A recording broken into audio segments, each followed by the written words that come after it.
רובע. רובע, העניין הזה של... רבו, זה רבות. כן, רובע זה עניין שאחד מתחבר עם השני. וזה נהיה יותר. זה נקרא שהאיש מרביע... מה עם רובע? ככה. זה גם רובע, לא? זה רובה. רובה. אגן? גן. לא, זה רובה. אבל אותו מילים? אותו אותיות? עם עין, לא? לא. רובע זה עין בסוף. רובע עם עין בסוף. כן. אבל זה אותו שורש, לא? רובע, ריש וו, ות עין. זה... רובע ישראל. זה כן, זה מלשון בייה. What was that? It means to multiply. Rova means to multiply. It means, and this is the count of the multiplication. כתוב שהוא נהיה... מי? שברוך הוא יציר לו את העין לבלעם. למה? כי הוא אמר, מה? אלוהים מסתכל, הקדוש ברוך הוא מסתכל על הדברים האלה. על הדברים הקטנים האלה הוא מסתכל. מה, לפרוב? כן, מה, הוא מסתכל שם מה קורה בפנים. אז הקדוש ברוך הוא רוצה לו את העין. לא. כן. עלי עין. שטום עין. כן. בגלל זה רש"י אומר ככה, בגלל שהוא מסתכל על זה, ואומר מה, הקדוש ברוך הוא מסתכל על הדברים האלה, יש אנשים שבוכים, הולכים לרופאים, רצים מכל מיני מקומות, משלמים מלא כספים, העיקר שלהם ילד. ואתה שואל שאלה, כאילו הקדוש ברוך הוא מסתכל על זה, אנשים בוחרים שיהיה להם... אומייגש, כן, נכון. הוא שואל מה, זה הקדוש ברוך הוא על זה, הוא מסתכל. שטום עין. הקדוש ברוך הוא מסתכל גם על זה, והיה זרעך כעפר הארץ. וואו. אני אחרי זה תגיד לי, כן, אני רוצה לשמוע. זה האמת של הפסוק, זה הפשט. זה הפשט. זה הפשט, שאמרתי לך, זה הפשט. רובע זה העניין של הבייה. הנה כתיב, היה מספר בני ישראל ככל הים. It says that the number of the Jewish people was like the sand of the sea. אשר לא ימד ולא יספר. Okay? That there's no count. Meaning, could you count how many pieces of sand there are in the sea? You can't count it, okay? Can you? Can't, okay? Now it says in the Gemara Masechet Yoma, it says Rami Ahadadi. There's a pasuk that contradicts this pasuk. What does it say?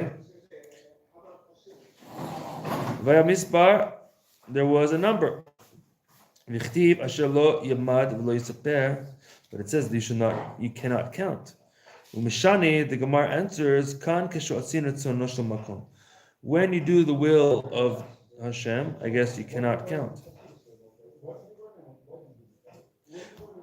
So to explain this aspect, tzarich lavin ma'u kachol yam. What does it mean that it's like the sand of the sea? Ki hina saviv hayamim v'ne'arot karka. If you look, you have the water, okay? Around water, what do you have? Sand. Why did God make it like that? Which is yavesh, it's dry, umefurad, chalakim, and it's split in parts, okay? Masha inken, shar afar, aret, uragube adama, lachim, umedikim ktsat. Okay, now, if you have water, the ocean, right next to the ocean, what do you have? Dry pieces of sand. Now, what about earth that's not next to the ocean? It's not dry, it's actually a little bit moist, and the moisture causes the land to stick together, to become the same, to become like one thing, but it has a little moisture. So why is it like that? Okay, let's continue. So לפי שהמים אשר בימים והנהרות הם שואבים הלך לחוט מכל הקרקע שסביבם. So the reason is the following. The reason why next to the water you have sand, and the sand is completely dry, and if you have earth that's not next to any water, it's actually wet, is because the water sucks out all of the liquid, all of the moisture around it, so therefore you have dry land right next to the water. Okay?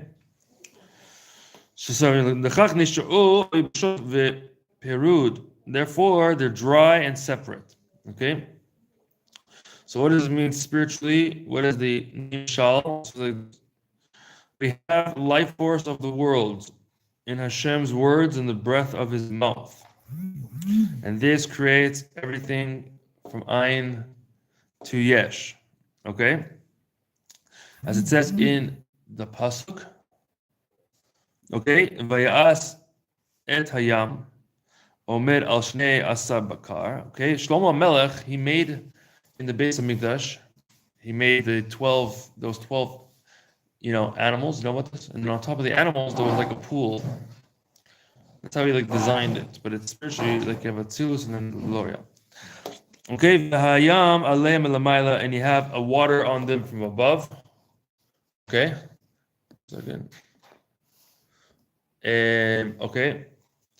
Pirush lefi shebechinat hayam omed milamayla b'rechuk makom. Since the water stands above them, separate in a separate place. Therefore, afterwards, you have the 12 animals of the bakar that are separated into 12. Because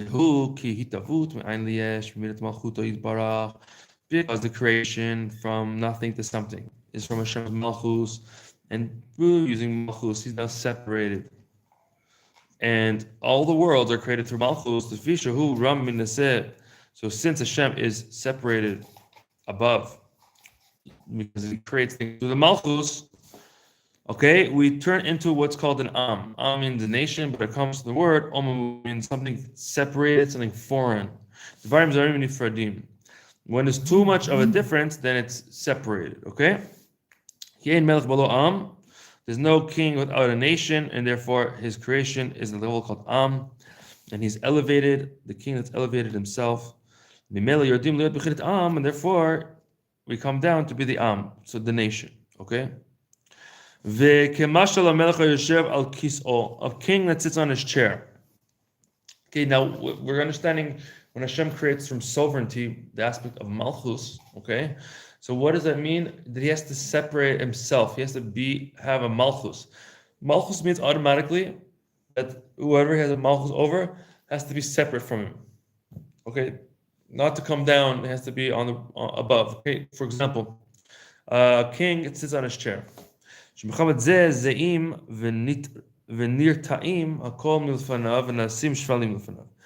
Everyone basically it could have fear and they're kind of sweating in front of the king because he's sitting on his chair of the malchus.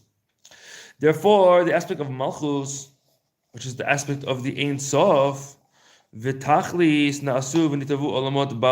so from malchus there was created the infinite worlds. And therefore the worlds are actually, they have an aspect of infinitude inside of them. As it says, is there a number to the things that he created?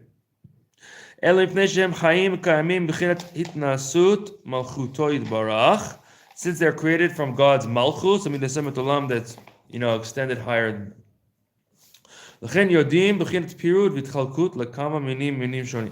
Therefore, they go down into separate things with a lot of differences between them. How do we receive our life force from Hashem's malchus if it's very far away? And the king himself is elevated above them, completely elevated. So basically, how do you have a relationship to something, like meaning since the worlds were created from malchus, so it's so separate from us. So why do you even have a relationship to receive any life force from that thing? Okay, so it says about this that the shemesh and the sun and the shield is Havaya Elokim.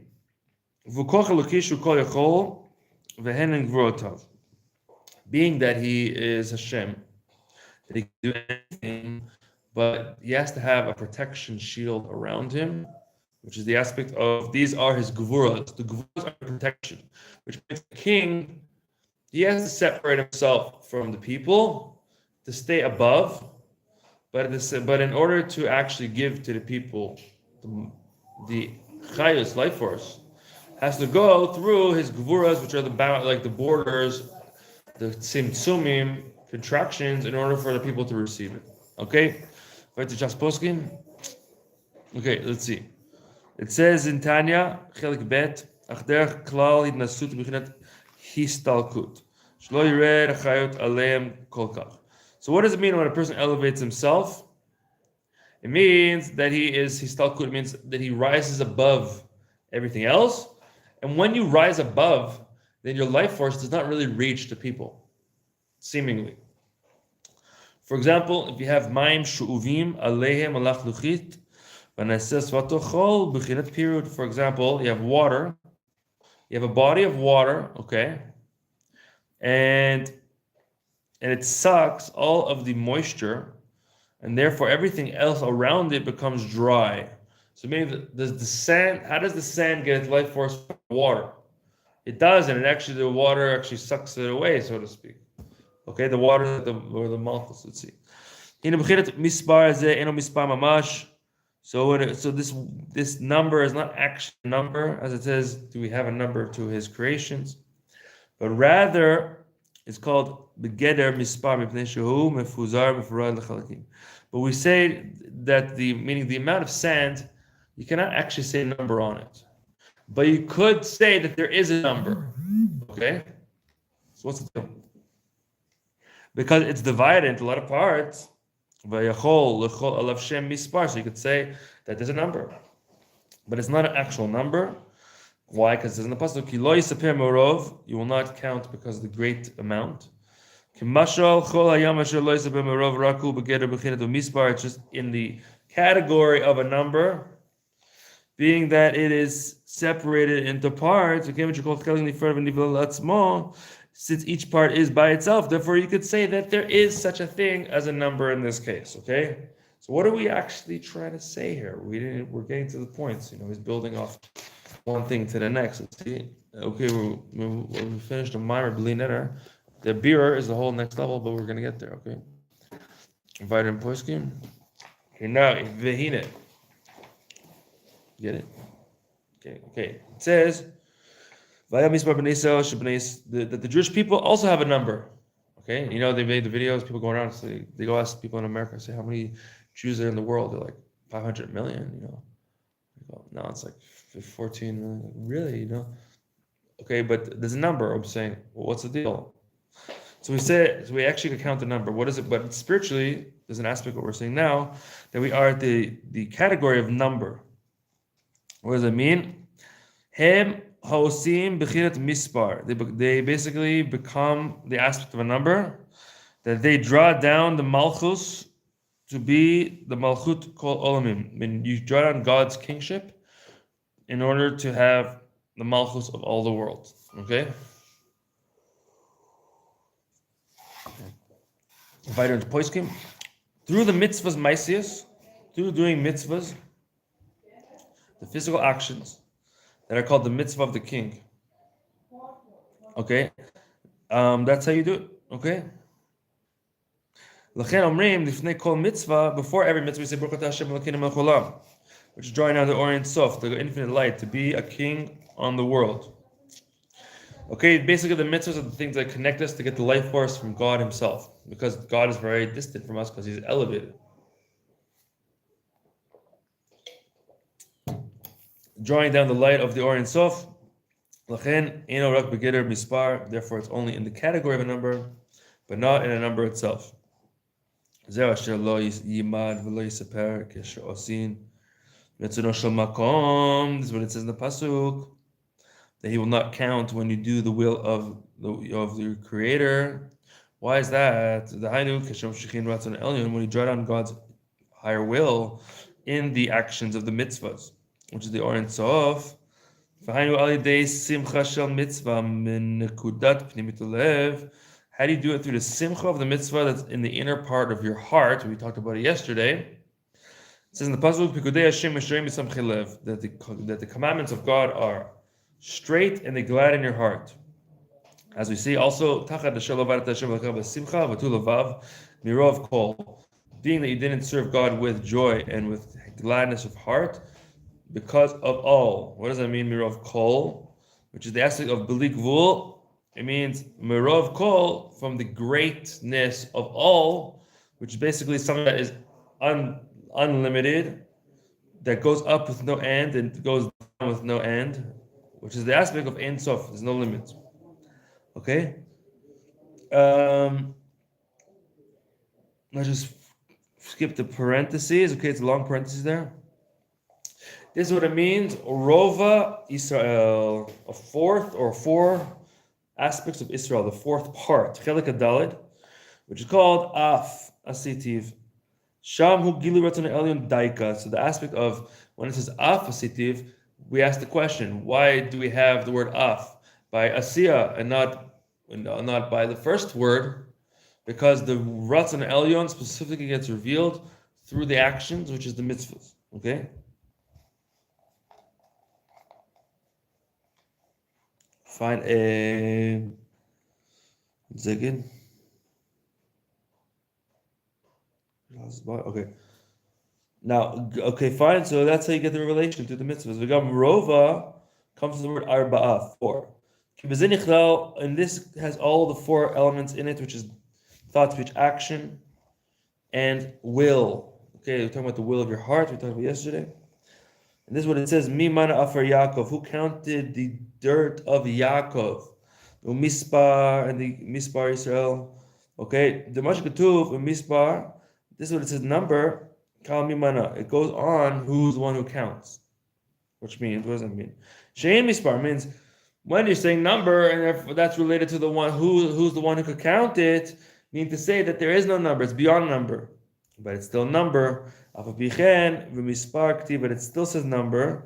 That there is a number, meaning it's in the category of number, but it's not an actual number. How it's in the category? Because it's split up into many things. But why is it a number? Because you can't count it, which is the aspect of drawing down the Ratzal Elyon at the Rova Israel in the aspect of Afasitiv. Okay, fine. So now, paragraph Dalit. Let's finish up the mimer right now. There's only one paragraph left. Let's see. And then the beer. Okay, we're just gonna rip through this. Okay. This is the Yichud Tata, the lower unification and the Maisa, the mitzvahs to draw down the Ratzon Elyon, in a level called Mispar, which is Asitiv. I have done. But Talmud Torah is Keneged Kulam, is equal to all the mitzvahs, which is the Yichud Ilah, the higher unity. Learning Torah is a higher unity. This is what it means. Mi mana afar Yaakov, who's counted the dirt, the dust of Yaakov. Afar, anybody get a mispar klal. Okay, when you go afar, you cannot count dust. Okay, sand you can count, but dust you can't count. So therefore, since you cannot count dust, therefore you can't say like one piece of dust. It's like particles of dust altogether. So therefore, dust has a category of infinitude to it. As opposed to sand, you could take sand in your hand, and then you actually have like 5 little pieces of sand. You can't count the whole thing. So therefore, sand represents something that is in the category of number, but you cannot count. But dust is not in the category of number. It's a more infinite quality to it. Okay? Which is the Indian of Torah. The learning of the Torah is the infinite thing. It's God's actual will itself, which is the higher unity, which is the all nullification to the infinite light, and unifying your Chochmah min Hadas and God's Chochmah min Hadas. Your mind with Hashem's mind. You're fusing it. Metanya. And it's not in any category of a number at all, as it says. Okay, skip the parentheses. Let's see. It goes down a bunch of lines. Okay. It's Achaderech. You see that? You see it? Achaderech. Torah. How do you get the light of the Torah? A person learning Torah and he's like, he's tired. He's this. He doesn't feel anything. How do you get the light of the Torah? You actually feel it's God's higher, infinite will that's shining down. And then Gemara, Shulchan, whatever everything is, Chassidus. How do you do it? Through the meter of Yaakov. You have to be like Yaakov, which is the aspect of Rachamim, to arouse the great Rachamim on your soul in order to, by placing specific times to do this thing. And when is the Et Ratzon, the best time to do it is in Chatzot, midnight, and also in the time of Tefillah, whenever you're doing Shachar, Smicha, and Mariv. Okay, draw down the Rachamim, okay? Now, in the order of prayer and the Psukei de Zimra, we have the verses of Rachamim, the verses of mercy.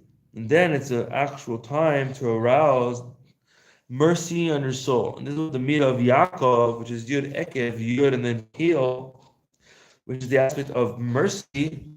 You have to have mercy on the Yud. Okay? Which is Chochmah Ilah, that higher wisdom that fell down to the aspect of the ankle.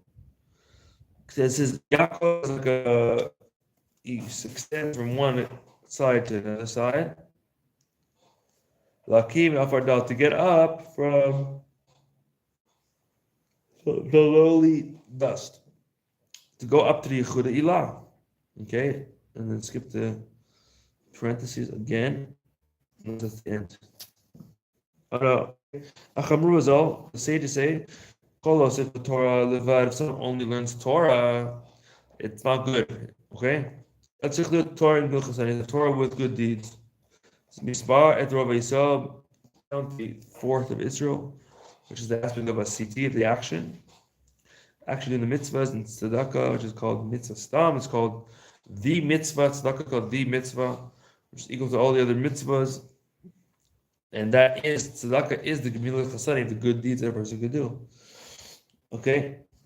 And you must kill. Okay, now, let's see. I think it ends there. Yeah, okay. The parentheses, let's see. Zor Mishpatim. Mimana Misfar, which means Yichud Ilah Yichud Ki Mi is Yichud, Chochmah, and Bina. I will teach you wisdom, I'll teach you Bina. That's the aspect of me. Mispar is Chochmah, is Yichud Amidos. V'dibur is uniting the emotions with your speech. It says, Yaseh Shalom Li Shalom. You'll make peace for me. Shalom Yaseh Li, you'll make peace for me. Okay. Mishkan Edut, what it means, the Mishkan of testimony. It says,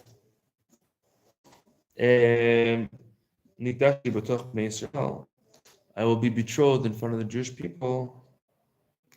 It says in the Pardes, she said, the 50th gate. This is what it says. The Miman of Yaakov goes on the Torah, as the sages say, okay. And also, what is Rova Israel and the Zohar says? I think about it, but it's explained here. And also, it talks about Nisur V'it Hahin. You have to give the libation of wine, of the hin, a revit, also a quarter. Okay, that's the mimer. Okay, it's actually what actually happened. It's kind of complicated. We have to do the beer. The beer is longer than the mimer, but that's how you can understand. Okay, but it's already Thursday, so I'll keep it paused there. So come on. Where's it? Was it? 120. Yeah, it's at 120. What time is it now?